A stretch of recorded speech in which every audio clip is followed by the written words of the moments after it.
Pronostic de la Copa Sudamericana, quart de finale retour saison 2024-2025. C'est parti, on commence avec le premier match. Fluminense-Lanús. Je rappelle que Lanús a gagné 1-0 au match aller chez eux.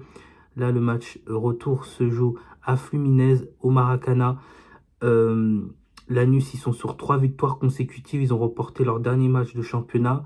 Fluminense, ils se sont repris. Ce week-end, ils ont gagné 1-0 contre Victoria. Ils vont enchaîner 2 matchs de suite à domicile. C'est pareil pour Lanús. Ils vont enchaîner 2 matchs de suite à l'extérieur.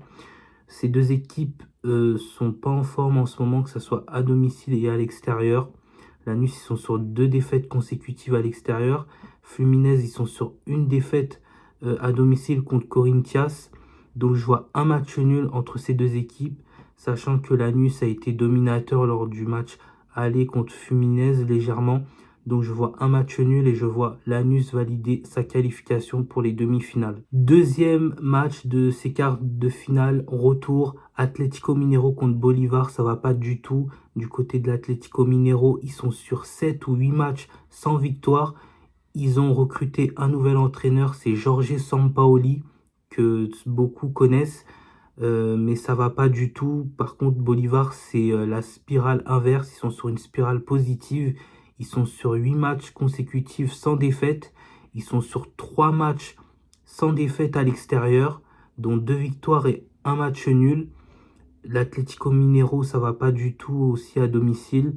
Donc moi, je vois un match nul pour les débuts de Jorge Sampaoli. Je ne le vois pas perdre dès son premier match à l'Atlético Mineiro à la maison, dans un match important de quart de finale retour de la Copa Sudamericana.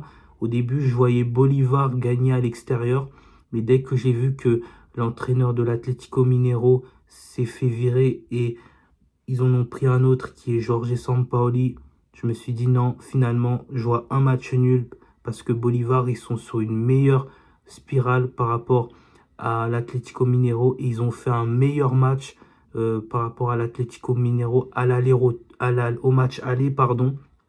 Ils ont été beaucoup plus dominateurs et ça sera pas un match facile pour l'Atlético Mineiro, donc je vois un match nul et une prolongation et pourquoi pas peut-être une qualification pour Bolívar. Je serais pas étonné.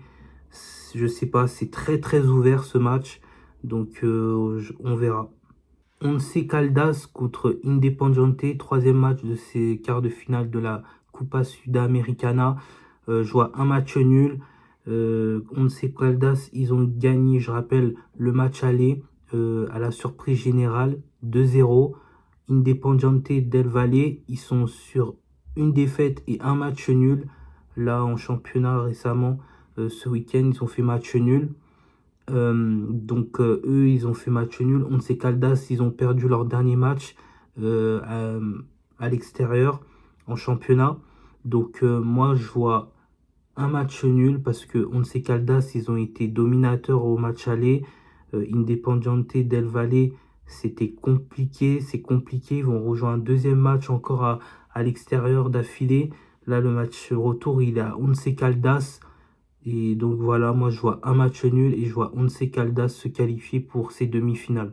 Quatrième et dernier match de ces quarts de finale de la Copa Sudamericana, Universidad de Chile contre Alianza Lima. Je rappelle qu'au match aller, il y a eu match nul, oui c'est ça, match nul entre ces deux équipes 0-0. Je vois Universidad de Chile gagner ce match. Les deux équipes, ils sont sur 2 matchs sans défaite. Mais je vois Universidad de Chile gagner car Alianza Lima, ils vont jouer 2 matchs à l'extérieur de suite.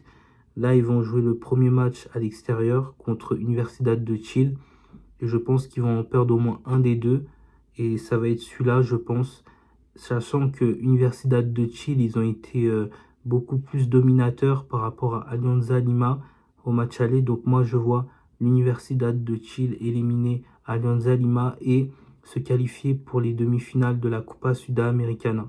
Donc voilà, c'était mes pronostics concernant ces quarts de finale retour de la Copa Sudamericana. N'hésitez pas à liker, à commenter, à partager la vidéo. Et on se retrouve pour d'autres pronostics que j'ai à vous proposer. À bientôt.